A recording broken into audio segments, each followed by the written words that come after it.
Então o tópico desta apresentação é como tomar decisões sem medo. A atividade mais comum na vida de cada ser humano é tomar decisões. Nós tomamos decisões em todos os momentos da nossa vida. A partir do momento em que acordamos até ao momento em que nos deitamos. E, inclusive, o processo de tomada de decisões acontece também quando estamos no nosso sono. De modo que é importante nós refletirmos um pouco sobre esta atividade tão importante e tão permanente na nossa vida. E tão constante e que se reflete em todas as áreas da vida. Na nossa relação connosco mesmo, na nossa relação com o mundo, na nossa relação com a matéria e na nossa relação com os outros seres humanos. Em todos os domínios da nossa vida. Na família, individualmente, socialmente, no mundo do trabalho, no mundo das organizações, nas comunidades. Nós tomamos decisões a todo momento. Então é importante talvez refletir, e foi isso que me fez, é que nem sempre eu conseguia compreender porque é que tomava determinadas decisões. E então resolvi tentar aprofundar um pouco este aspecto e tentar compreender qual é o processo e a dinâmica das tomadas de decisões. E começar a tentar questionar-me a mim mesmo sobre como é que eu tomo as minhas decisões. Por que é que eu tomo esta decisão e não aquela? E quais são as consequências das decisões que eu tomo? E então, isto fez-me refletir, procurar compreender, estudar um pouco sobre isso, e então é sobre isso que eu venho partilhar o entendimento que eu fui ganhando acerca desta temática. Então, há dois tipos de processo de tomada de decisão, e todos eles estão envoltos em dinâmicas. Dinâmicas já chegada até ao momento em que tomamos a decisão. São dois processos distintos, mas que por vezes nós julgamos que são o mesmo. Então, há as decisões individuais, que estão diretamente ligadas ao processo de tomada de decisão pessoal, e há um outro tipo de decisão, que é o processo de tomada de decisão quando nós estamos envolvidos num grupo. Seja esse grupo a célula básica de todos os grupos e a célula social, que é a família, seja no trabalho, seja nas comunidades, seja nas outras atividades onde nós estamos inseridos e que partilhamos esse espaço a nível intelectual, a nível social, a nível físico, com outros seres humanos. Esse processo de tomada de decisão chama-se consulta. É um processo de tomada de decisão em grupo, porque afeta o resultado de não só pessoal, mas de mais outras pessoas. E então, eu hoje pergunto-me qual é o meu processo de tomada de decisão? Quais são os parâmetros pelos quais eu me rejo para eu tomar as minhas decisões? Porque é que eu hoje tomo esta decisão e não aquela? Então existem diferentes níveis de tomada de decisão. Então, nós tomamos decisões a nível intelectual, não é? Onde usamos as nossas capacidades do nosso intelecto, da nossa mente, onde procuramos compreender, onde procuramos racionalizar, tentar argumentar o processo da nossa decisão, e essa é a decisão que é tomada a nível intelectual. Mas nós não somos só intelecto, nós somos também ah, as nossas emoções e os nossos sentimentos. Então, as nossas emoções e os nossos sentimentos também afetam o nosso processo de tomada de decisão. E o outro nível é como nos sentimos confortáveis com as decisões que tomamos. E então vamos observar os resultados das nossas decisões. Então, o processo e a dinâmica de tomada de decisão está nestes três níveis. No nível intelectual ou racional, na parte emocional e sentimental e na forma como nós percepcionamos e entendemos os resultados das nossas decisões, que nos afetam a nós, que nos afetam aqueles que nos rodeiam e que nos afetam o mundo, porque nada é um ato isolado, porque tudo aquilo que nós fazemos afeta o que está ao nosso redor. A própria ciência hoje já chegou a este entendimento. E isto mais tarde vai nos fazer refletir sobre a lei fundamental da vida. E a lei fundamental da vida é a lei da unidade. Tudo na existência existe para uma unidade. E essa unidade é a harmonia, essa unidade é a perfeição, essa unidade é a paz, essa unidade é, em última análise, a felicidade. Nós podemos perguntar-nos a nós mesmos, quando é que eu sinto felicidade? Felicidade é diferente de alegria. Felicidade é diferente de uma emoção extasiante, não é? Felicidade é quando nós somos capazes de responder a três questões fundamentais sobre a vida e agir de acordo com as respostas que damos a essas três questões. Quem sou eu? Qual é o propósito da vida? E o que é que eu tenho que fazer para alcançar os objetivos que eu entendo? Então, todas as decisões têm três componentes. Pensemos, por exemplo, nas decisões difíceis da nossa vida. Cada um de vocês pense numa decisão difícil na nossa vida. Essa decisão é afetada, em primeira instância, pela compreensão que nós temos da vida. O que é a vida? Qual é o propósito da vida? E qual é o nosso lugar na existência, na vida? Então, todos nós temos uma visão e um entendimento acerca da vida. E com essa visão que está assente na maneira como nós entendemos a vida, como nós nos entendemos a nós próprios como seres humanos, e qual é o nosso lugar no universo, a combinação destas três visões sobre o mundo e sobre nós próprios vai nos dar uma perspectiva da vida. E então todas as decisões que tomamos são enquadradas num mindset, numa visão do mundo e numa perspectiva da vida. Então, nós tomamos decisões constantes, como disse, em todas as áreas, mas por vezes, ou a maioria das vezes, não refletimos o que é que está por trás e o que nos leva a tomar as decisões. E o que está por trás e o que nos leva a tomar determinadas decisões é o mindset, a maneira como pensamos, a maneira como vemos o mundo e a perspectiva que temos da vida. Deixem-me dar um exemplo. Há vários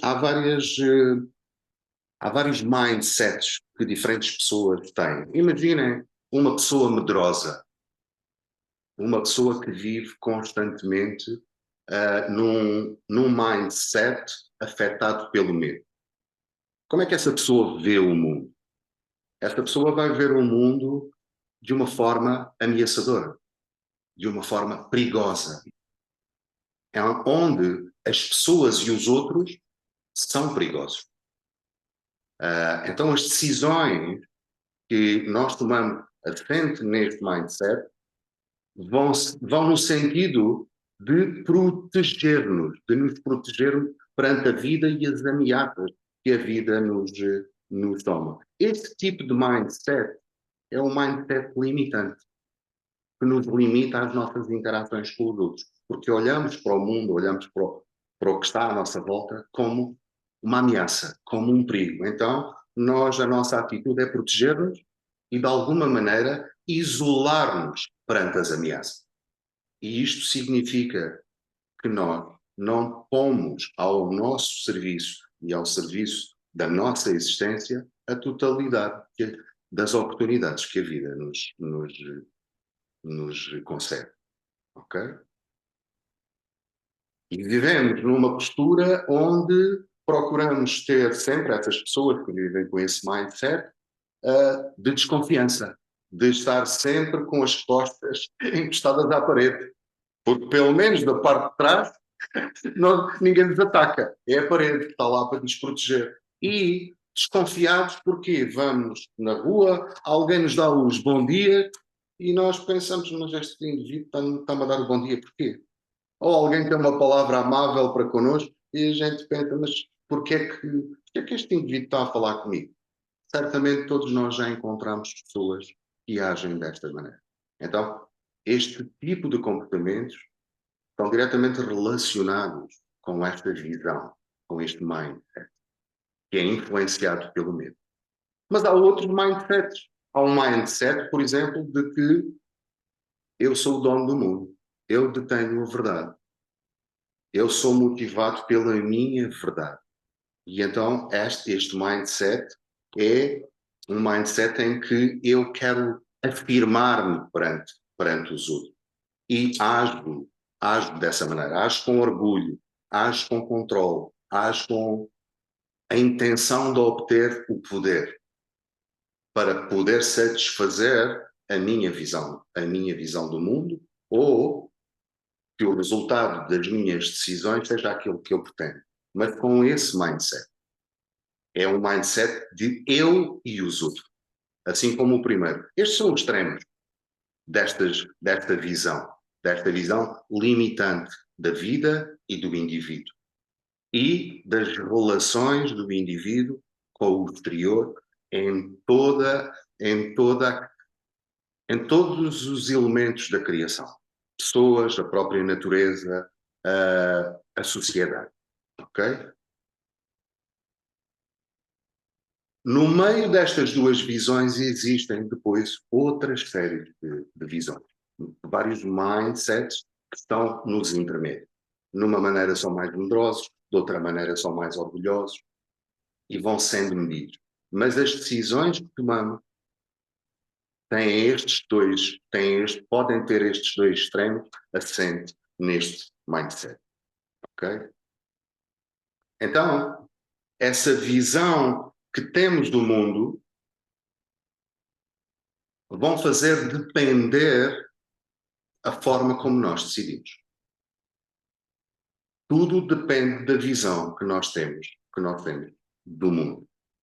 E a forma mais antiga, mas que ainda está presente no mundo do processo de tomada de decisão, é aquela que está encerrada e tanto um extremo como o outro representam o estado de infantilidade do ser humano. Todos vocês são pais e mães, não é? E vejam como as crianças se comportam, não é? O poder que elas exercem. Então, esta forma de querer impor nas nossas decisões ao outro é a forma mais antiga que ainda hoje está presente e mais perigosa de nós nos relacionarmos com os outros e estabelecer a tomada das nossas decisões que vão vão influenciar as relações humanas. Essa forma mais antiga é aquela que está assente no poder. Quando nós vivemos com medo, e sentimos uma ameaça, pretendemos ter poder. Um pai, uma mãe, tem um poder sobre o filho, não é? Que muitas vezes pensa que ele é que tem o poder, mas não é. A criança tem um poder imenso em relação ao educador. Esta forma de ver o mundo, esta forma de perspectiva que nós temos do mundo, está assente então num processo de tomada de decisão autoritário. E desde os tempos imemoriais tem sido assim. Os líderes impõem a sua autoridade, tomam as decisões de acordo com o seu set of mind para impor aos outros, aquilo que acham que é correto. Então, quando nós temos esta perspectiva da vida do autoritário como resposta à ameaça de ganharmos o poder, ou a tentativa de alcançar o poder, temos uma postura na tomada de decisão que visa nos tornarmos eventualmente, mesmo que nós não pensemos, agimos de uma forma ditatorial, impondo aos outros. Este é um mindset que a humanidade ainda hoje vive. Temos vários exemplos hoje presentes no mundo que têm a ver com esta visão que nós temos da vida e o processo de tomada de decisão. Então só há duas formas de quem tem este mindset de agir. A primeira é procurar obter o poder, tentando controlar o que está à sua volta. A segunda é pôr-se ao lado daqueles que detêm o poder para obedecer, sentindo-se então protegidos. Esta é uma forma muito limitante, mas reguladora, e que, para aqueles que são os alvos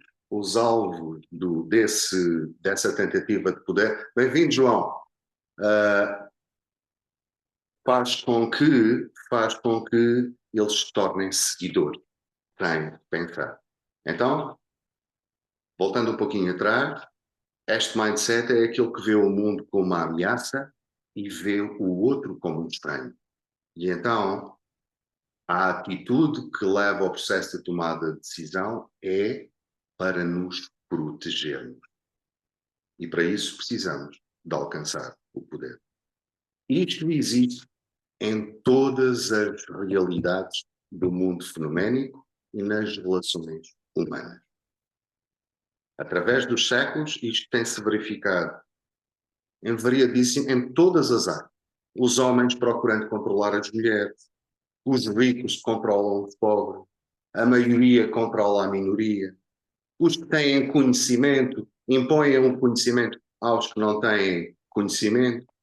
Ao longo da história, este mindset continua a existir em todas as áreas da vida, na política, na religião, na economia e até no mundo do conhecimento, nas academias. A segunda visão do mundo corresponde a um segundo estágio do desenvolvimento da humanidade. O primeiro estágio é o estágio da infantilidade, onde o processo de tomada de decisões é afetado por aquilo que nós falamos, pelo medo e por uma forma autoritária de impor o poder ao outro.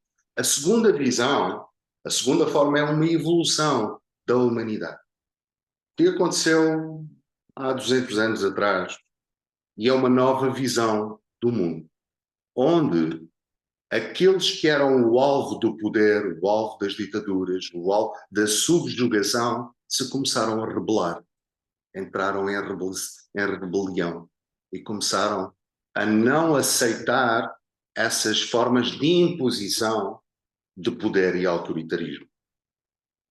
E fizeram revoluções.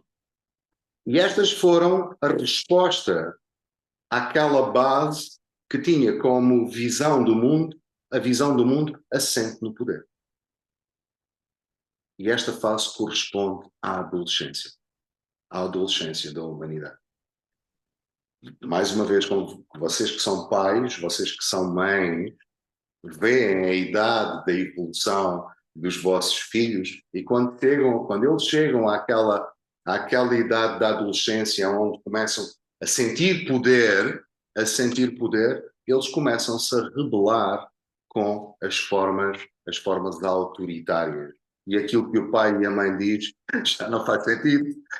E então querem impor uma nova forma. Isto fez com que a humanidade agisse dessa forma rebelde em relação às imposições. E então o que é que começou a acontecer? Os impérios começaram a cair,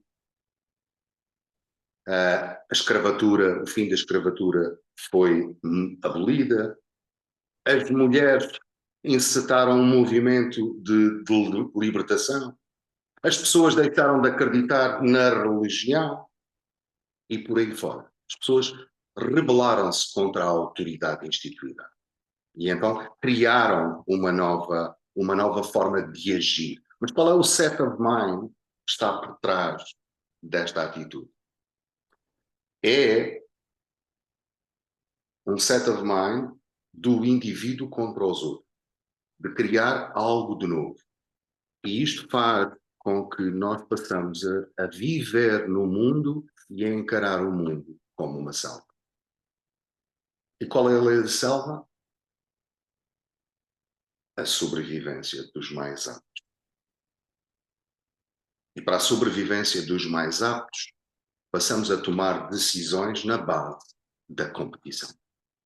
E entramos em competição com tudo o que está à nossa volta, para nos tornarmos os mais aptos. Os mais aptos para alcançar o resultado pretendido. E qual é o resultado pretendido? Quando entramos numa competição, é ganhar. Quando entramos numa competição, o propósito da competição e de nós participarmos na competição é ganhar. Sem darmos conta, entramos no mesmo processo. E o mesmo processo é controlar, é alcançar o poder. E então o mundo transforma-se numa selva. E a característica última da lei da selva, embora muitas vezes ouvimos dizer que o leão é o rei da selva, não é verdade. Não é verdade. Porque a característica do rei de viver na selva é que ninguém, em última análise, tem o poder. As criaturas mais pequeninas podem afetar os mais poderosos. Então a natureza do poder altera-se. A natureza do poder altera.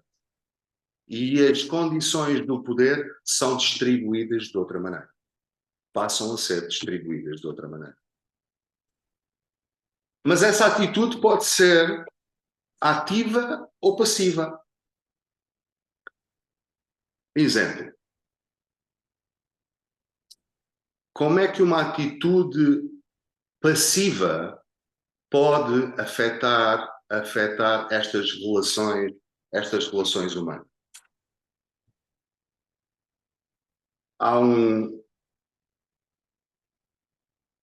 Havia numa sala 3 estudantes e um dos estudantes entrou e estavam os outros 2 sentados, mas um dos outros tinha um olho negro. E então aquele que chegou perguntou, então, mas o que é que se passou? E aquele que estava levantado, mais excitado, disse, opa, este indivíduo fez-me tirar do sério. Fez-me tirar do sério? Então, mas e porquê é que ele te fez tirar do sério? Opa, porque a gente estávamos a almoçar e o indivíduo mastigava e fazia barulho e isso irritou-me tal que eu perdi o controle. Ou seja, e isso fez com que o outro tivesse uma atitude dominante e quisesse parar o simples ato de mastigar do outro. Ou seja, As atitudes passivas também têm uma forma de controle. Não são só as ativas. Não foi só aquele que bateu, mas foi aquele que parecia que não estava a fazer nada, influenciou o outro e deixou o outro desconfortável. Então, não fazer é também uma forma de exercício, pode ser uma forma de exercício e condicionar o poder, de manipular os outros. Estas são diferentes dinâmicas que acontecem nas relações humanas nesta nova maneira de pensar. E isto acontece com a família, isto acontece nas empresas, isto acontece com os amigos, isto acontece nas comunidades, isto acontece em agrupamentos mais alargados da espécie humana. Às vezes tomamos decisões que não são decisões, pelo ato da nossa passividade. Vou dar um exemplo que parece que eu não fui muito claro no primeiro exemplo. Deixa-me tentar encontrar aqui um exemplo que, por exemplo, numa família, alguém pergunta: o que é que tu queres comer hoje? E o outro diz: ah, qualquer coisa, aquilo que vier, qualquer coisa, não dá uma resposta. E então é feito um determinado prato. E então o indivíduo sente-se, não gosta desse prato e vai dizer que não gosta. Ou seja, o não dizer nada tem como resposta muitas vezes uma atitude de controle. E desencadeia mal-estar e momentos desagradáveis no mundo. Isto vem exatamente deste set of mind assente na rebelião do poder, que pode ter uma atitude mais ostensiva, de revolução, de confronto, para uma nova forma de poder, ou pode ter uma atitude mais passiva, que vai provocar raiva e ressentimento no outro. E o conflito, e a luta, e a dissensão. Então, a competição gera também, o set of mind na competição, gera também a procura do poder, a procura da imposição. Estas são as formas mais populares do processo de tomada de decisão. Aquelas que nós conhecemos e se refletirmos em momentos da nossa vida, todos nós tomamos decisões com esta base. Tem de nos dar conta. Mas qual é então o set of mind que nós devemos desenvolver, a visão do mundo que devemos desenvolver e a perspectiva que devemos ganhar para tentar ultrapassar estas dificuldades? Porque ninguém gosta de viver em conflito. Nem aqueles que são subjugados ao poder, nem aqueles que têm o poder. Porque uma ou outra geram conflito. Então, a terceira forma para ganhar um novo set of mind e para melhorar as dinâmicas e o processo de tomada de decisão, tem que ser assente numa visão que não está, que é transcendente ao poder. O está para lá do poder. Uma nova visão das relações humanas, onde, nessa nova visão, o poder é substituído por dinâmicas no processo de tomada de decisão que conduzem, no seu resultado, à harmonia e à unidade. Se lembram, no início, falamos que a lei do universo, a lei geral do universo é a unidade. E a própria ciência manifesta isso. Então, em vez de procurar controlar e vencer pelo set of mind anterior, o que é que nós, quando entramos num processo de tomada de decisão, procuramos focar? Procuramos nos focar se as nossas decisões vão conduzir à harmonia ou à unidade. Por oposição à desarmonia, à autoridade, ao poder, à competição, ao conflito, à raiva e ao ressentimento. Então, o controlar e o vencer deixa de estar como base primária do set of mind que nos conduz num processo de tomada de decisão. E substituímos isso por uma nova perspectiva, uma nova visão do que é a vida. E então, a perspectiva da vida, a lei fundamental da nossa existência, quem somos nós, qual é o propósito da vida, deixa de ser o alcançar o poder. E passa a ser contribuir para a unidade, contribuir para a harmonia. E então, eu começo a refletir sobre o meu processo de tomada de decisão e pergunto a mim mesmo se a decisão que eu estou a tomar vai conduzir à harmonia ou à unidade. E a minha decisão está baseada nesta visão que eu passei a desenvolver, neste set of mind.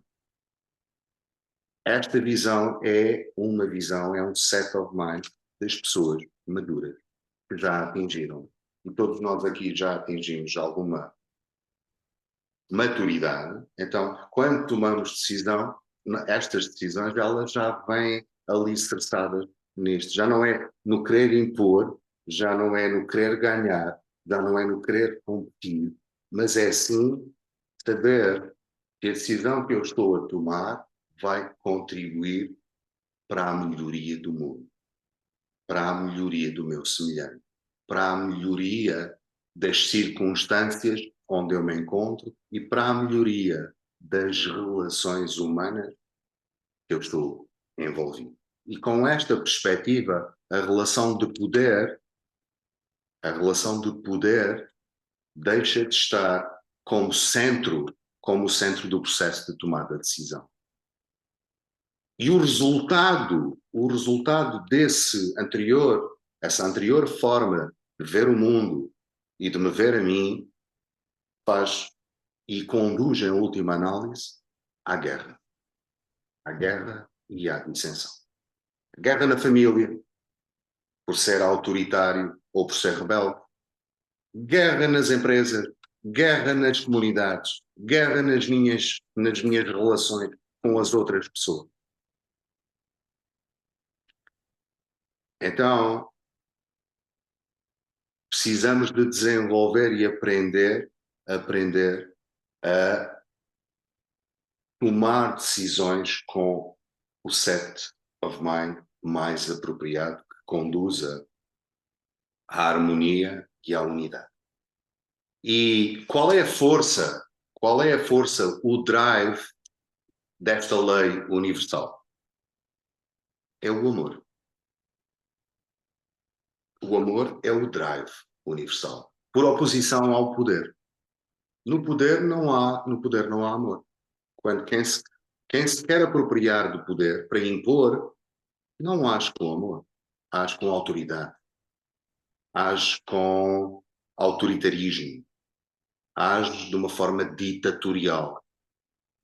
Não, é incapaz de expressar as diferentes formas do amor. A tolerância, a compreensão, a compaixão, a misericórdia. E passa a comportar-se como um animal. Os animais agem por instinto na preservação da sobrevivência. Os seres humanos agem como animais, mas com o intelecto. E então conseguem usar as faculdades do intelecto, agindo da mesma forma instintiva, dominados por motivos amorais, por motivos não éticos e por motivos emocionais. E as suas decisões são tomadas unicamente nesta perspectiva da sobrevivência do mais forte e da imposição da sua lei.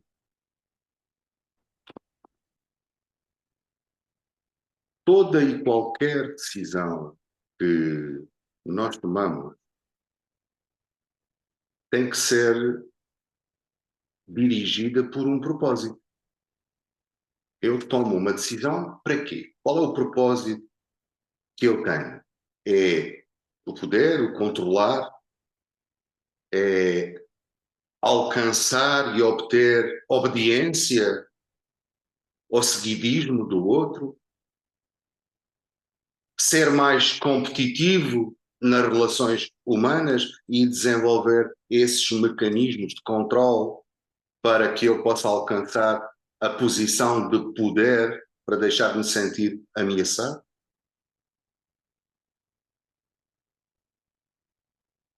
Então, os processos de tomada de decisão têm estes três componentes: a visão que eu tenho do mundo, o propósito e a perspectiva dos resultados das decisões que eu pretendo, que eu tomo e de que eu pretendo alcançar, mas há um outro princípio fundamental que tem a ver, porque nós, seres humanos, somos seres sociais.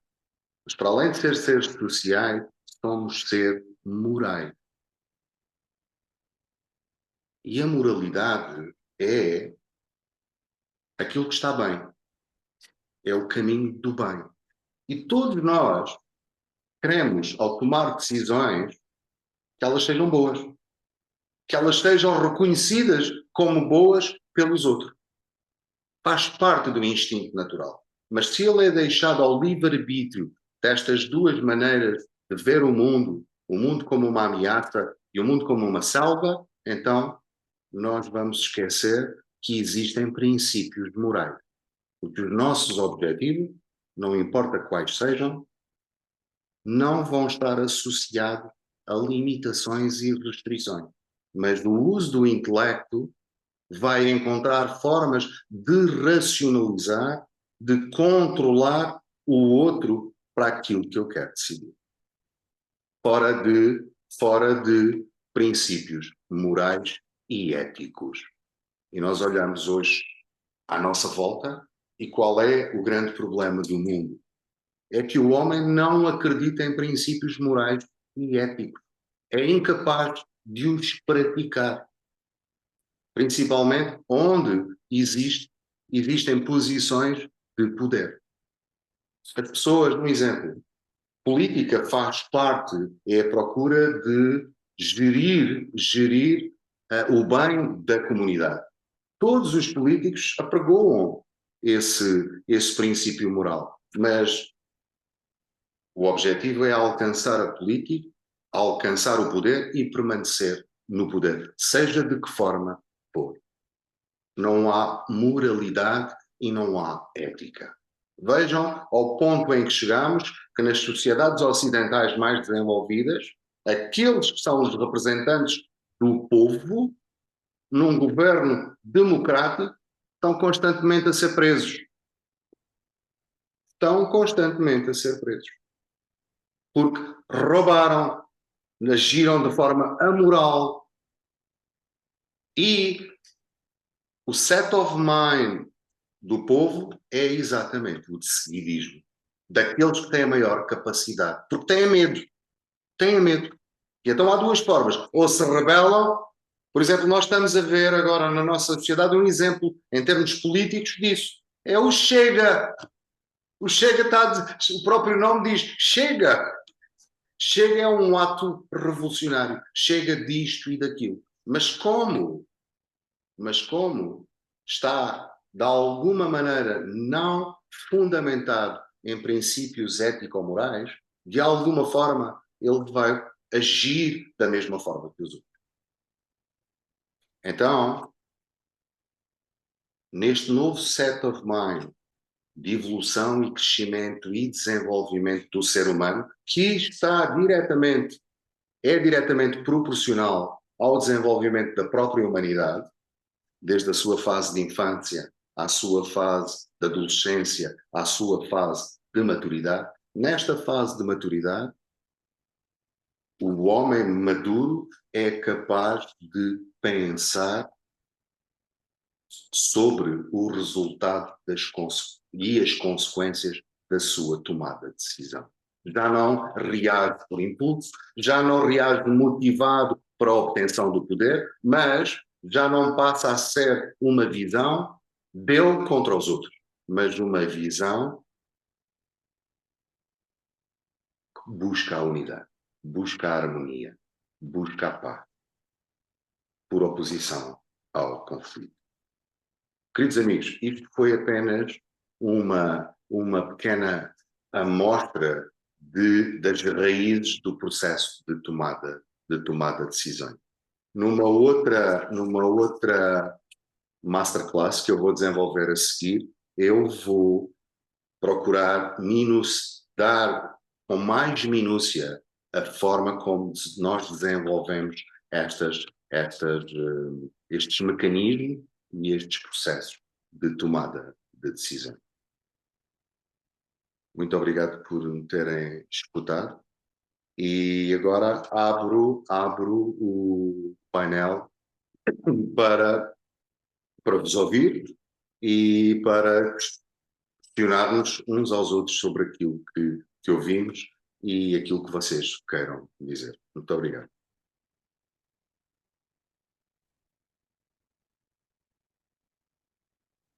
O João Jacques ainda não ouvi a voz dele, mas é muito bem-vindo. Foi uma surpresa muito, muito agradável estar aqui, João.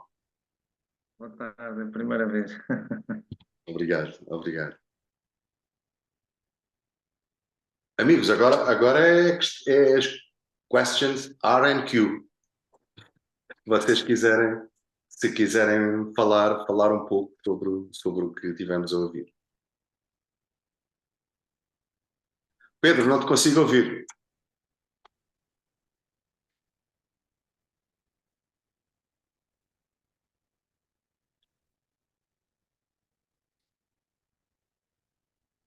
Não. Can I ask a question? Sim. Pedro, não se consegue ouvir. Yes, please. Okay, since you're talking about decisions, what is the toughest decision you took in your life? And what helped you or guided you the most during that time? Maybe you can speak in Portuguese for the friends and they'll understand it better. I think I had. Eu tive. Acho que os amigos. O João também percebe inglês, não percebe, João? Sim. O Mário também percebe. A Cristine também. O Pedro também. Então, I'm going to answer in English since everybody. I had many tough decisions in my life to take. many. Some of them I was not aware about the consequences and why did I decide it that way. But let me tell you, one of the most important decisions that I made in my life was when I was confronted with the disease of my father. And there was two ways. One was to make it easy, to institutionalize him, because he suffered from Alzheimer's. The other one was to take care of him, to show them love with someone who had Alzheimer's. And I was not aware. I knew that my life would change dramatically, but I was not aware the consequences of it. That I needed for quite a long period, more than a year, almost 2 years, I almost need to forget about myself because he was the most important. He was the reason for me to live because he needed my support in every way. But that was, I think, a decision that came from that other part that is in each and every one of us, that maturity that comes from believing in the good, believing in having standards of morality and ethical, and be available and be at the disposition to make sacrifices. And to do sacrifices is to do something sacred, to do something elevated. But for that, I need to forget about myself. So through that experience of service and love, I gain so much. And I gained the strength to do those sacrifices that sometimes came, I don't know where, but came for the biggest force in the universe that ruled everything, the creation, the divinity. It was the spirit. It was not the body, or neither the mind. It was the spirit that gave me that strength for me to create unity, harmony in those 3 years that I spent each and every day, 24 hours, under 24 hours with my father. So that was one of the toughest decisions that I took, but there are many more. Did I answer you? Thank you. Yes, you did. Thank you. Thank you. Pedro, eu acho que tu tens que tirar os fones e fazer normalmente pelo computador. Conectar. Mário, queres fazer algum comentário, por favor? Olha, quero agradecer-te. Gostei. Eu sei que agora já não me estás a ver, Sim, mas estamos a ouvir. mas agradecer-te pelas palavras de positivas, pela positividade que imprimiste ao painel, ao teu discurso. Eu gostei. E é só. Sabes que eu agora vou ter de sair, vou ter de levar a minha mulher ali ao Alvor. Muito obrigado pela tua presença. Muito obrigado pela tua presença e pela tua paciência de me ouvir. Tá. Muito obrigado. Tchau, obrigado. João, tu não entraste já tinha começado, mas queres fazer algum comentário daquilo que ouviste? Queres trazer alguma ideia nova, fazer alguma questão? O que é que tu... O que é que te pareceu? Um tema bastante atual, não é? Agora já está, Pedro. Desculpa, João. Sim, é um tema bastante atual. Estamos a verificar no trabalho e na política, na sociedade, a diminuição do respeito pelo ser humano, não é? E as tensões a aumentarem, não é? Portanto, fala-se nisto quase todos os dias na televisão, não é? E não tenho assim mais nada para acrescentar. Não me ocorre nada. Obrigado, João. Agora já se ouve? Já. Viva, João. Viva, Pedro, tudo bem? Tu disseste, Jorge, no final disseste, agora a próxima masterclass, no fundo é a aplicação prática do que tivemos a falar hoje. Ou tiveste tu a falar, é isso? Sim. Entendi bem? Vamos fazer uma segunda masterclass e já agora dizer-vos que depois destas duas masterclasses, que eu falta a segunda, esta foi a primeira, não é? Eu vou criar um curso exatamente sobre como é que nós podemos passar a tomar decisões sem medo. Exatamente, então aí a parte prática. Isso aí será um curso que eu vou implementar com quatro sessões, com um guia, com material didático para isso, para quem quiser. Algumas pessoas me pediram para fazer isso, embora elas não estejam aqui hoje, mas algumas me pediram e eu irei fazer. Esta é a segunda sequência. A primeira parte é esta masterclass, introduzir estas questões, agora falarmos numa segunda parte numa segunda parte, de exemplos concretos nestas 3 fases e como é que nós muitas vezes tomamos as nossas decisões numa e noutra fase e procurarmos identificar a cada um de nós. E então a terceira fase será exatamente esse curso, como tomar as decisões sem medo, porque o medo é a condicionante que nos deixa de alguma maneira estagnados na parte infantil e na parte da adolescência da vida, quando nos tornamos maduros. Sim, respondeste. Eu percebi, até porque já não é a primeira vez que ouvi falar sobre esta temática, e percebi o que é que estavas a dizer, e além de perceber, estava a aplicar na minha experiência pessoal, que no caso é o trabalho, que tenho os desafios a nível deste tema. E estava a ver como pontualmente as situações em que agi,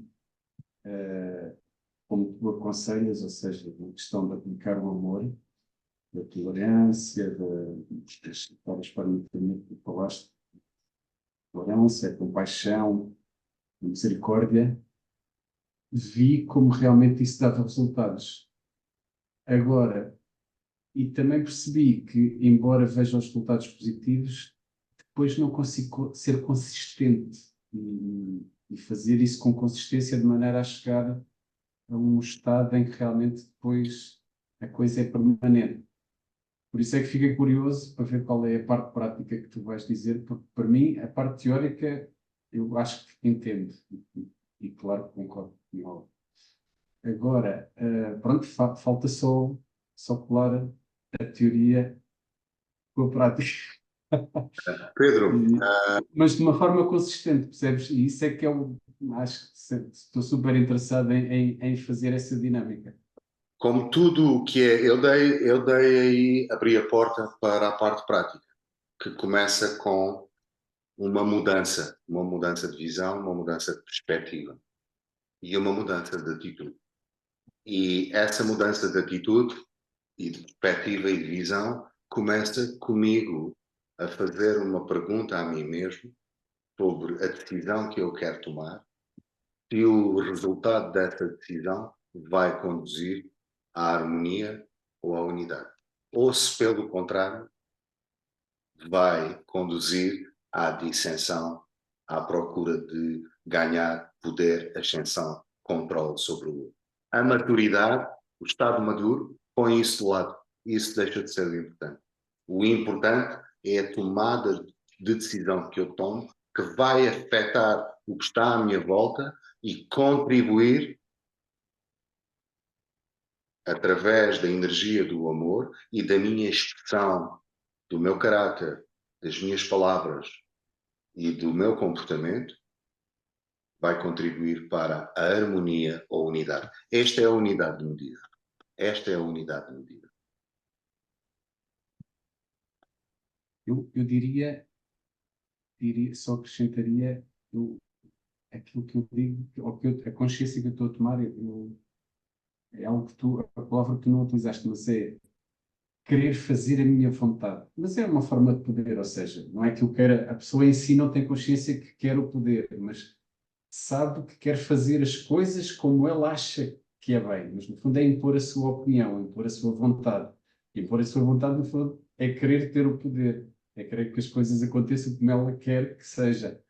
Claro que acha que é bem, mas já percebi isso, percebes?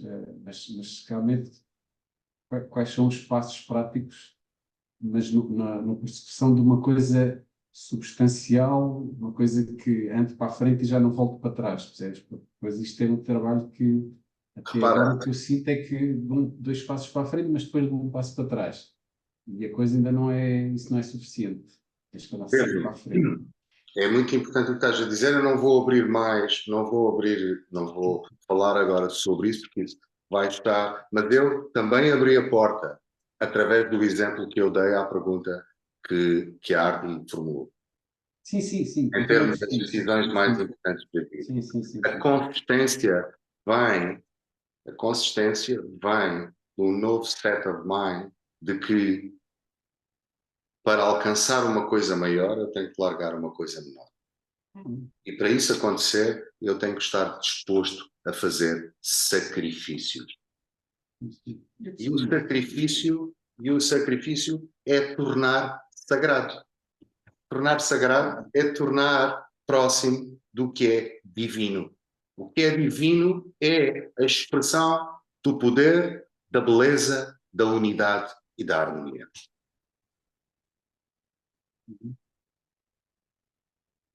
Não sei se fez sentido, João. Fez. Sim. Cristina, queres fazer algum comentário, querida? Acho que não. Então, se achas que não, está tudo ok. Está tudo ok. Amigos, então resta-me agradecer a todos vocês a paciência, a boa vontade e o facto de estarem aqui, que me deixou muito satisfeito e o facto de serem vocês amigos tornou a coisa ainda mais fácil. Farei depois da apresentação. Em princípio, na próxima semana tentarei fazer a segunda unidade, mas anunciarei nas redes sociais e mando depois também os links para cada um de vocês. Queridos amigos, muito obrigado por estarem aqui. Ok? Tchau. Tchau, tchau. Obrigado. Obrigado, Jorge. Obrigado.